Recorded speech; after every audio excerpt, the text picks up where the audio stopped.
ఆంధ్రప్రదేశ్లో వాలంటీర్ల అంశంపై చర్చ జరుగుతోంది. వాలంటీర్ల వ్యవస్థను కొనసాగిస్తారా లేదా అంటూ అనుమానాలు వ్యక్తమవుతున్నాయి. అలాగే జూలై నెల పింఛన్ డబ్బుల్ని గ్రామ వార్డు సచివాలయ ఉద్యోగులతో పంపిణీ చేయించడంతో వాలంటీర్లను కొనసాగించడం అనుమానమే అంటూ వైఎస్ఆర్సీపీ ఆరోపించింది.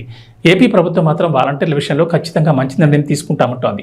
వాలంటీర్ల వ్యవస్థపై త్వరలోనే నిర్ణయం ఉంటుందనే అభిప్రాయాన్ని డిప్యూటీ సీఎం పవన్ కళ్యాణ్ సహా మంత్రులు వ్యక్తం చేస్తున్నారు. రాష్ట్రంలో వాలంటీర్ల అంశంపై ప్రభుత్వం త్వరలోనే నిర్ణయం తీసుకునే అవకాశం ఉందని అభిప్రాయాలు వ్యక్తమవుతున్నాయి. ఈ వ్యవస్థలో చేయాల్సిన మార్పులు చేర్పులపై కసరత్తు చేస్తున్నట్లు తెలుస్తోంది. వాలంటీర్ల ఉద్యోగాన్ని కొంత నిర్దిష్ట కాలానికి పరిమితం చేయాలనే ఆలోచన ఉందట. ప్రతి 3 ఏళ్లకు ఒకసారి కొత్తగా వాలంటీర్లను నియమించాలనే ప్రతిపాదనలు ఉన్నాయంటున్నారు. అంటే 3 ఏళ్లకు మించి వాలంటీర్లను కొనసాగించకూడదని భావిస్తున్నారట. అంటే 3 ఏళ్లకు ఒకసారి వాలంటీర్ల నియామకం చేపట్టాలనే ఉద్దేశం ఉందట. వాలంటీర్లుగా ఉద్యోగాలు చేసేవారికి ఈ 3 ఏళ్లలో ఏదో ఒక వృత్తిపరమైన శిక్షణ ఇవ్వాలని, ఆ తర్వాత వారు మంచి ఉద్యోగం సంపాదించుకునే మార్గం చూపించాలని భావిస్తున్నారట. ఈ మేరకు వాలంటీర్ వ్యవస్థలో మార్పులు చేయాలనుకుంటున్నారట. వాలంటీర్ల విషయంలో ప్రజల నుంచి కూడా సలహాలు సూచనలు తీసుకోవాలని, ఆ తర్వాత మార్పులు చేర్పులపై ఒక నిర్ణయానికి వచ్చే ఆలోచన ఉందంటున్నారు. వాలంటీర్ల వ్యవస్థకు సంబంధించిన కసరత్తు మొదలుపెట్టి త్వరలోనే మంచి నిర్ణయం తీసుకునే అవకాశం ఉన్నట్లు తెలుస్తోంది.